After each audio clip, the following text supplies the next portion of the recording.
안녕하세요. 상위 1%의 여유 방송 시작하겠습니다. 지금 시장이 특히 코스닥 중심으로 해서 전저점인 618까지 지금 하락을 하고 있고요.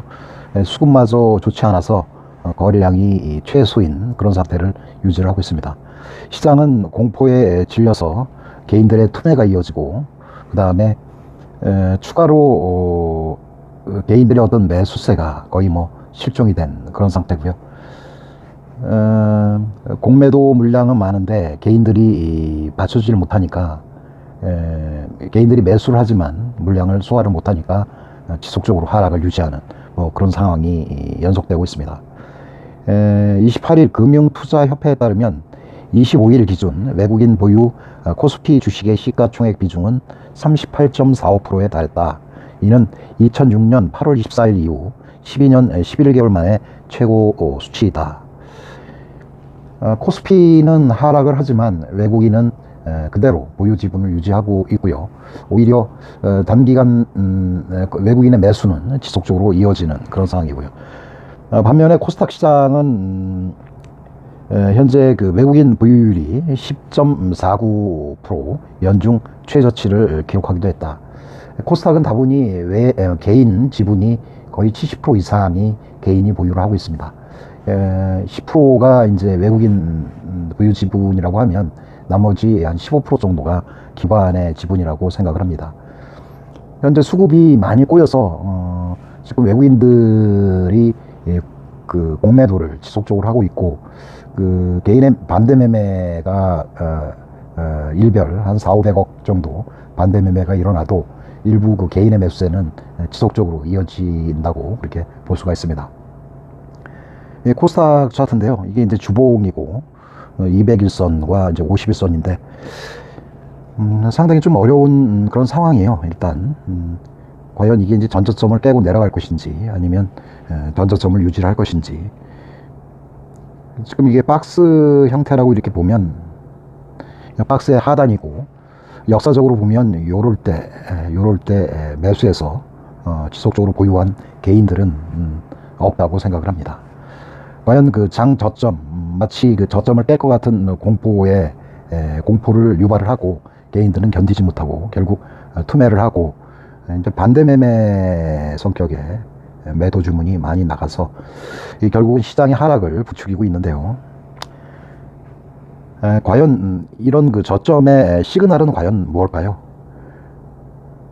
저점에서는 개인은 팔겠죠. 그리고 기관이나 메이저, 외국인은 매수를 하겠죠. 매수. 자, 그럼 우리 시장에서 개인이 지금 팔고 있나요? 지금 개인이 파는 시점이 장중 저점이라고 얘기를 한다면, 지금 오늘은 개인이 일부 수량 기준으로 해서 매도를 했습니다. 지난주에 이 부분에 신용 물량이 많이 그 반대 매매가 나왔고 해서 개인의 일부 매도 현상이 일어났는데, 추가적으로 개인이 이러한 그 개인 현상이 이게 많이 나와야 이게 이제 그 매수세, 기관이라든가 외국인의 바이가 가능하다고 생각을 하고요. 그러니까 수급을 볼 때 일단 그 개인의 셀이 나와야 반대 포지션에 있는 기관이나 외국인이 바이를 한다고 생각을 하고요. 특히 외국인은 공매도한 물량을 싼 값에 사서 대차를 상환하는 그런 매수세가 등장을 하게 됩니다. 이때 되면 이제 대차 잔고가 줄겠죠. 대차 잔고가 줄고 공매도도 줄고. 일단 오늘 지금 제가 말씀드린 거는 시장의 공포를 느끼는 개인, 그리고 이 시장의 먹이사슬은 공포를 느끼는 개인이 매도를 해야 기관이나 외국인, 메이저가 매수를 해서 상승할 수 있는 그런 시장의 충분 조건이 된다고 생각을 합니다.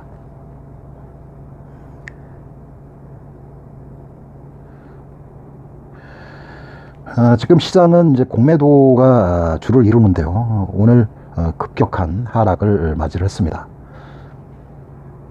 외국인들이 지속적으로 공매도를 하면 시장은 하락을 하고, 그런 경우에 개인이 매수에 참여하기는 상당히 힘든 상황이고요.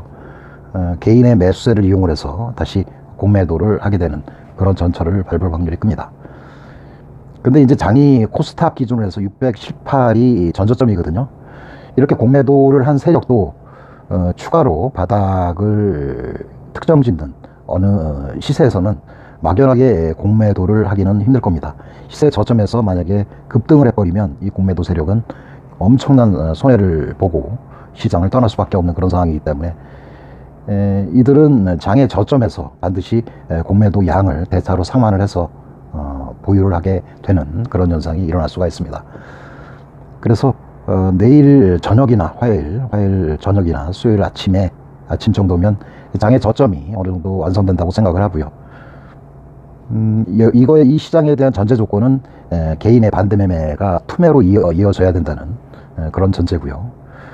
그 다음에 지금은 이제 공매도도 추가로 제한적이고 대신에 개인의 매수세도 없고, 그래서 이 거래량이 아직 발생하지 않는 상태거든요. 그런 경우에 장을 다시 한번 활약을 해서 이러한 그 개인의 어떤 매도세를 유발을 하고 외국인은 대차를 상환하고 또 보유 지분을 확대하는 그런 시스템으로 장이 움직일 확률이 큽니다. 오늘 어제 기사인데요. 지금 이제 그 반대 매매라는 이야기가 나와요. 그러니까 어떤 개인이 박스 상태에서 하단부에서 공포를 끼고 매도를 하는 경우와, 그 다음에 이 지점에서 신용으로 매수한 개인들이 장의 하락을 할 때 견디지 못하고 결국 증권회사에서 시초가로 반대 매매 주문을 하게 됩니다.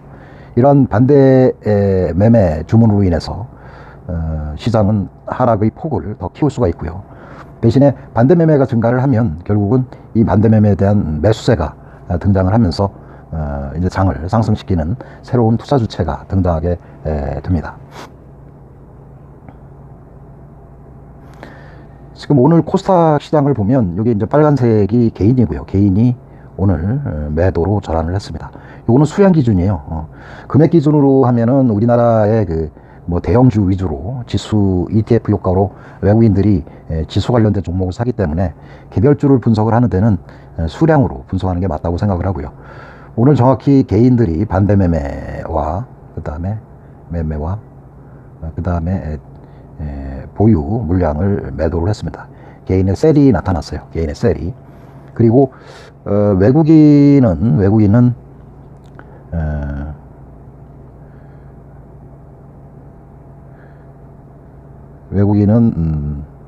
이런 식으로 매수를 했고요. 그러니까 이제 외국인들은 요 개인의 매도를 대차 상환하고 그 다음에 지분 확대로 매수에 참여를 했습니다. 그래서 어떤 시장의 바람의 방향은 어느 정도 분다고 생각을 하고요. 대신에 기관이 장의 저점에서 코스피 기준으로 해서 2000선 2050 이하에서는 기관들이 항상 들어왔거든요. 코스닥 기준으로 650 이하에서는 기관이 항상 매수를 했습니다. 근데 지금 기관은 횡보를 보이고 있죠. 소폭 매도를 하고 있고. 그래서 이러한 코스닥의 하락은 다시 이런 추가로 이 반대 매물이, 개인의 반대 매물이 등장을 하고, 그 다음에 외국인이 보유 지분 확대와 어떤 대차 상환의 의미에서 매수에 가담을 하면 어떤 손바뀜이 일어났다고 하고요. 외국이 어떤 새로운 상승의 세력이 등장을 했다고 얘기를 할 수가 있습니다. 일단 개인의 어떤 반대 매매가 지난주 목요일부터 한 300~400억 정도 등장을 했거든요. 그래서 이제 장의 저점이라고 미리 판단한 개인들이 매수에 참여를 한다고 하면 다시 이런 공매도의 먹잇감이 될 수가 있습니다. 그래서 전제 조건이 내일 개인이 팔아야 되고요. 만약 개인이 산다고 하면 공매도가 또 등장을 해서 장을 하락으로 이끌 수가 있거든요. 근데 과연 내일 개인 매수세가 들어올 수 있느냐, 이게 이제 계속 장의 출렁거림으로써 개인이 완전히 시장을 떠날 때, 그때 바로 기관이라든가 개인의 매수세가 유입되면서 장의 상승을 시현할 수 있다고 생각을 합니다. 오늘 이게 이제 왼쪽이 외국인이 매수한 종목이고요. 지금 뭐 대북주 아난티라든가 동진세미캠 이런 종목들이 일부 눈에 띄고요. TK 케미칼 뭐 이런 종목, 일본하고 어떤 무역 갈등의 문제로 우리가 육성해야 될 어떤 소재 분야에 해당 기업들이 많고요. 그 다음에 오른쪽 기관이 매수한 종목은 5G죠. 5G. 그리고 지난번에 그 비메모리 반도체 어떤 실적이 좋은 LB세미콘 이런 종목, 그 다음에 인지 디스플레이나 아니면 SAMT 이런 종목을 매수를 했습니다. 그래서 일단은 그 5G는 일본과의 무역 갈등에서 전혀 영향을 받지 않는 그런 종목군이라고 생각을 하고요. 그 다음에 일부 지금 그 우리나라 그 국산화 육성 체계에 의거해서 수혜 종목들이 일부 눈에 띄기도 합니다. 일단은 그 5G는 일단 실적이 일단 입증이 됐고요. 그 다음에 미중 간의 무역 갈등, 그 다음에 한일 간의 무역 갈등에서도 자유로울 수 있는 그런 종목군이라고 생각을 하고요. 만약에 내일 장의 지지를 받는다면 고이솔루션이라든가, 그 다음에 솔리드, 그 다음에 아까 얘기한 에이스테크, 그 다음에 또 몇 가지 종목이 있는데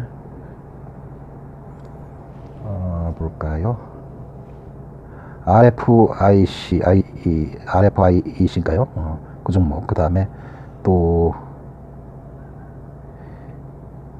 KMW, MW 등 5G 관련 종목이 아마 눌렸다가 가장 빨리 튈 수 있는 그런 종목이라고 일단 생각을 하고요. 일단 큰 전제는 장이 이제 하락을 지지한다는 이제 그런 전제하고요. 지금 누구도 예측을 못 하거든요. 장의 저점. 요때가 이제 618인데 오늘 이제 618이 되었습니다. 하고 지금 그 외국인들이 과연 추가로 코스닥에 대해서 공매도를 할 수 있느냐, 그리고 이러한 공매도를 개인이 매수할 수 있느냐, 이런 경우에 다시 한번 장이 급락할 수도 있습니다. 그래서 우리가 쉽게 보면 투자 주체별 매매 동향에서 개인의 매도세가 반드시 나와야 되고요. 이게 뭐 신용 반대 매매를 포함을 해서 개인의 매물이 나와야 이제 어떤 그 외국인의 어떤 대차라든가 외국인의 지분 확대에 따른 상승을 기대할 수 있는 이런 시장이 될 수가 있습니다. 절대적으로 이게 이제 이게 내일이 될 수도 있고 저점이 이제 모레도 될 수 있고 그렇거든요. 근데 이제 일단 배팅을 하는 게 화요일날 종가하고 수요일날 시가에 매수를 한다고 하면, 아까 그 여러 종목이 있었죠. 탄력 있는 5G 관련 종목군들 중에서 장중 저점을 공략을 하면 단기간 내에 시세를 낼 수가 있고요. 이거는 이제 표현을 할 때 짧게 끊고 나가야 돼요. 이게 이제 데드캣 바운스라고 볼 수가 있어요. 그러니까 죽은 고양이도 떨어뜨리면 이제 위로 이렇게 한번 뜰 수 있다는 그런 전제거든요. 시장에 펀드멘탈이 없기 때문에 짧은 시간 내에 판단을 해서 수익을 거두는, 그리고 장을 관종하는 그런 상황이 좀 필요하고요. 이런 상황에서 잦은 매매를 하면 오히려 손해를 많이 볼 수가 있거든요. 그러니까 일단 본인이 저점이라고 생각을 하면 아까 얘기한 내일 종가, 그 다음에 모레 시가, 그 다음에 고점 돌파 시에 추가로 매수를 하고 이번 금요일날 종가에 매도하는 이런 단기 전략을 구사하시기 바랍니다. 장이 상당히 어려운데 원래 개인은 이런 지점에서 다 그 공포 때문에 매도를 하거든요. 그리고 개인은 이런 상승장에서 탐욕 때문에 매수에 참여를 해서 결국 손실 보는 그런 경우가 많습니다. 그래서 개인이 해야 되는 거는 뭐냐면 탐욕 때문에 추격 매수하지 말고, 그 다음에 공포에 질려서 손절하지 말자. 지금은 공포 구간이거든요. 잦은 장 매매보다는 분할 매수로 접근을 하고 최소한 2, 3일간 장을 떠나 있으면서 금요일날 일부 차익을 챙기는 그런 단기 전략이 유효하다고 생각을 합니다. 즐거운 밤 되시고요. 감사합니다.